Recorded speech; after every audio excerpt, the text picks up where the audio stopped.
You're listening to Radio Kidnappers, the voice of Hawke's Bay. This is the program called The Wonderful World of Wardini Books. And as always, it's our pleasure for the first time this year to have on the station the lovely Lou from Wardini Books in Havelock North. How you going, Lou? Really well. It's good to be back, eh? Yeah, nice. Good to see you again. And you had a bit of a break and all refreshed, ready for the new year. Yeah, kind of. Yeah. No one ever has a break when they're in retail, do they? Not really, but no, it's all good. And 3 great books to review today. And the first one is called Ice Boy. Ice Boy. You kind of have to say it like that, don't you? So this is it's a picture book for little children by David Ezra Stein, but it's got science in it, Ken. Yes, I love science. So Ice Boy begins as an ice cube. He's in the back of the freezer where he lives with his family, his brothers and sisters and his mum and dad, goofing around. And I really like that picture because he's like, help, I'm stuck. And she's like, don't lick your brother. Yes. His tongue's got stuck on his brother. And dodging tough cubes from the back of the freezer. And you can do all the voices because there's the tough cube going, yeah, Mama was an icicle. just stuff like that. It's good fun to read about. Yeah. But what happens is you get chosen every now and again to be in somebody's drink. And it's a good thing, it's a privilege. But Ice Boy thinks, well, I don't really want to get chosen. And so he does what his parents have said he should never do. You never go outside, never go outside. He goes outside. And his doctor has always told him, never go in the sun, never go in the sun. He goes in the sun. So before too long, he was becoming Water Boy. And so he's Water Boy. And off he goes and he has watery adventures. And then he becomes Vapor Boy. And he goes through, basically, the life cycle of water. Yeah. And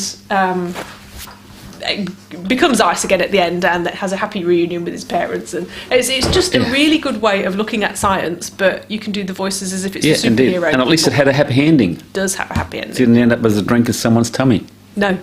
And then you know what happens after that. Yeah, that's right. No, he survives. Now, the next one is the longest title that you've ever bought in, and the title of the book is, I think you'll find it's a bit more complicated than that. Yes, and this is by Ben Goldacre, and for years he had a column, I want to say, The Guardian, yes, in The Guardian in the UK, debunking sciencey things. So really he's got not a vendetta. His mission is to take really inflammatory headlines in newspapers and magazines that say, measles epidemic. I know there has been one, so I'm not. Yes. That's a terrible example, actually. But if you eat 3 grains of salt a day, you will die. Yes, inflammatory headlines like that, indeed. And debunk them because he's a scientist, he's a doctor, and he wants people to make sure that things have been random tested, peer reviewed, and actually got their facts straight before they worry an unsuspecting public who takes every grain of salt as truth. So I've been wanting to read this for ages because it sounds like it could be sort of boring and academic, but he's really funny. And if he emails somebody and says, well, where's your evidence for this? And they're a bit crappy with him, then he will let them have it in his column. Yeah. So I've been wanting to read it for a while, and I finally got it for Christmas. So I was absolutely thrilled. So he talks about quacks and government statistics. He's really into his stats, and drugs, big pharma, that kind of thing. He actually wrote a book called Bad Pharma, and his column was called Bad Science. And what did they say about salt? Because I love salt, I can never have enough of it. Is it good or bad? I think there's an article in The Listener this week, and it's all about how bad salt is and how so much processed food means that we're getting something like 3 times the salt we should have. But then if you're vegan, you might not be getting enough salt. And, yes, indeed. So there's all sorts of... Catch-22. I don't really know. Oh, okay. Eat good food.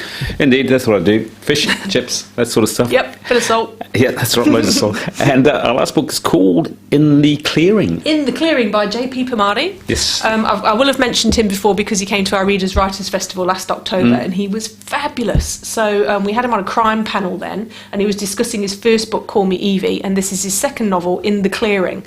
And it's set in Australia. He lives in Australia, even though he's a New Zealander. It's from Rotorua. And it's got 2 threads to begin with. So there's a young girl called Amy. She's just early, maybe coming up to being a teenager, and she lives in the clearing. And it soon becomes obvious that this is a cult, and it's a matriarchal cult. So they've got this very exotic woman at the head of it, and she wants to have her 12 children to complete the whatever it is she's trying to achieve. And Amy is in a van, and they've spotted a child that they want to be in the family. So they basically kidnap Yeah. this other child, and Amy has to be heavily involved with this, even though she's only a child herself. So you get to know what's going on in the clearing.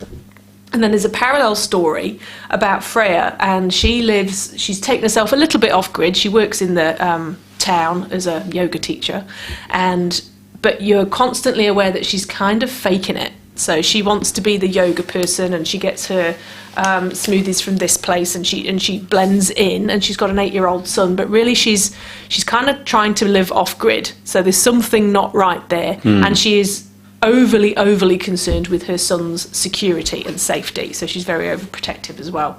So there's something going on there, and eventually the two stories do merge, and it turns into an extremely fast-paced, almost like a literary thriller, really.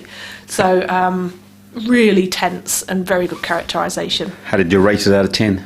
Good 9 out of 10. Ooh, that's good, isn't it? It's really good. Yes, and you hear books about cults and that sort of thing. Happy ending, without giving a spoiler? Is it a happy ending? There's some terrible things occur along the way, so I'm not sure you can... Yeah, it's got a good ending. Let's say a good ending. Good on you, Lou. As always, a pleasure. Before I let you get back to work, just remind our listeners, do you have 2 stores? Where are they? We are 16 Tomato Road, Havelock North, and 44 Hastings Street in Napier. You look after yourself. We'll talk to you same time, same place next week. Great.